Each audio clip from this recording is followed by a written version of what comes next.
Ever feel like school is just endless lectures and textbook readings? Well, you're not alone.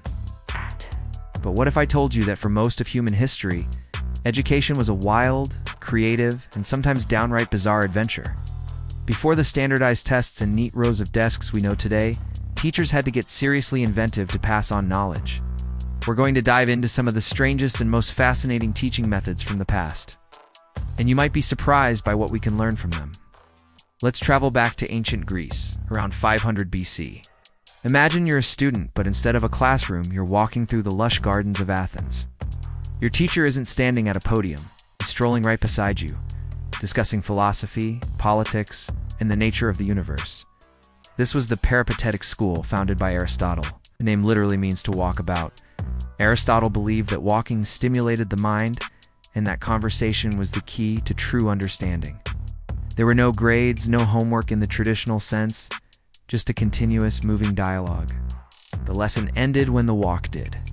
It was education in motion, a physical and mental journey, all in one. The core idea? Learning isn't a passive activity. It's an active, engaging process that involves your whole body. Think about it. How many times have you had a great idea while out for a walk or a run? The Greeks were onto something. Now let's fast forward a bit to the Roman Empire. The Romans were masters of engineering and oratory, and they needed their leaders to have incredible memories. How did they train them? Not with flashcards, but with a technique called the method of loci, or as you might know it, the memory palace. Here's how it worked. A student would vividly imagine a familiar place, like their own house or a public square. Then, to memorize a long speech or a complex set of facts, they would mentally walk through this palace and place each piece of information in a specific location or locus. For example, the first point of the speech might be placed on the doorstep, the second on a chair in the entryway, the third next to a statue in the courtyard. To recall the information, all they had to do was take another mental stroll through their palace and see the items they had left there. This technique transforms abstract data into a spatial, visual story, making it almost impossible to forget. It wasn't just about memorization. It was about building a structured, imaginative world inside your own mind. It's a powerful tool that memory champions still use today. Moving into the Middle Ages, education in Europe was largely controlled by the church.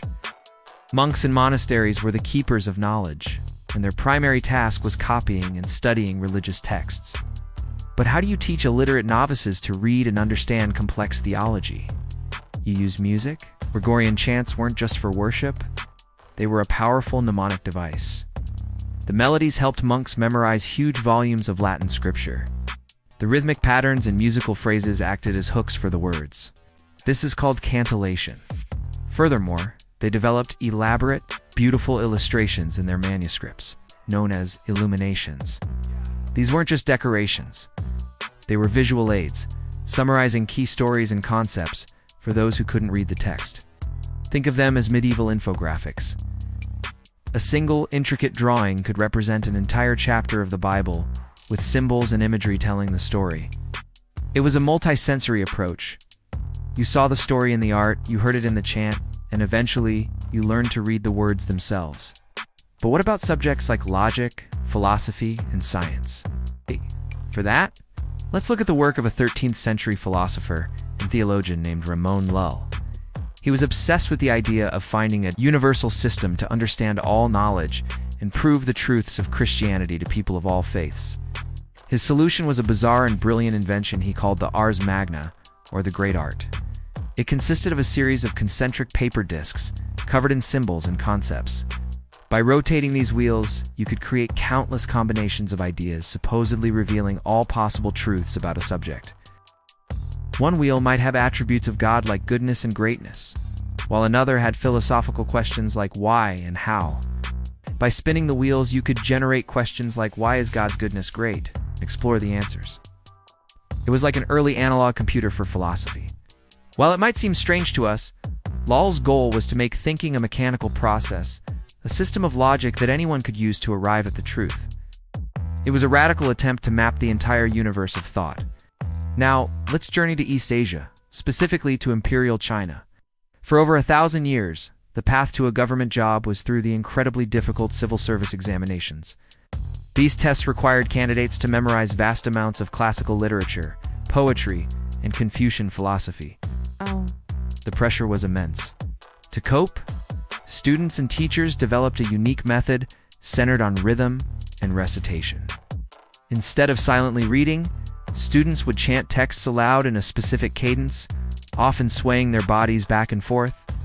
This practice, known as yin song, turned studying into a rhythmic, almost meditative act. The melody and physical motion helped embed the complex texts deep into their memory. It was believed that to truly understand a text, you had to internalize its rhythm, to feel its flow. It wasn't just about knowing the words. It was about embodying the wisdom of the ancients. Imagine entire schools filled with the sound of students chanting in unison, a chorus of learning that echoed for centuries. During the Renaissance in Europe, there was a renewed interest in the classical world, and education became about creating the Renaissance man, a person skilled in everything from poetry and painting to fencing and mathematics. To achieve this, teachers used a method called emulation. Students weren't just asked to learn from the great masters of the past. They were challenged to copy and then surpass them. A student of painting might spend years meticulously recreating the works of Michelangelo, not just to learn technique, but to absorb his genius. A student of literature would imitate the style of the Roman poet Cicero, writing their own speeches and letters as if they were him. The idea was that by walking in the footsteps of giants, you could eventually learn to stand on their shoulders. This wasn't seen as cheating or plagiarism. It was the highest form of learning. It was a competitive, hands-on apprenticeship with the greatest minds in history. Finally, let's consider a method from the early days of American education, the one-room schoolhouse.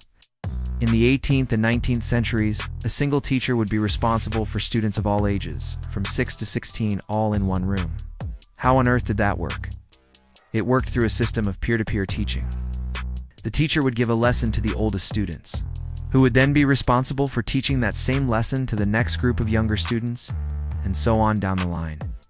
This was called the monitorial system. It was born of necessity, but it had a powerful side effect. The best way to truly learn something is to teach it. The older students, the monitors, solidified their own understanding by explaining it to others. The younger students got more personalized attention than a single teacher could ever provide. It created a collaborative, multi-generational learning community where everyone was both a student and a teacher. So what can we take away from all this? These historical methods show us that there's no single right way to learn. Education can be a walk in the park, a journey through a mental palace, a rhythmic chant, or a collaborative effort. These methods valued imagination, physical movement, and social connection. They remind us that learning is a deeply human activity, not just an intellectual one. Maybe the next time you're stuck on a problem, you could try building a memory palace. Or maybe you could try explaining the concept to a friend. By looking back at these unusual and creative approaches, we can find inspiration to make learning in our own lives more engaging, more memorable, and a lot more fun. Thanks for joining me on this journey through the history of education. If you enjoyed this, don't forget to like, subscribe, and hit that notification bell for more deep dives into the weird and wonderful corners of our past. See you in the next one.